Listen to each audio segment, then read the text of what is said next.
đẹp mày. Mấy quả này đẹp đấy. Mấy quả này được đúng không? Nó năm này đẹp mà.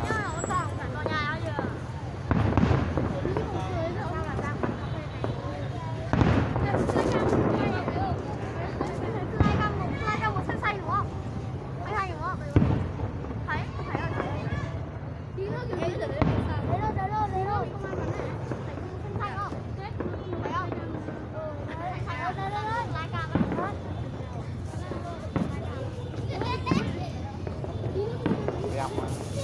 Đứng lên xong rồi nó xem mà.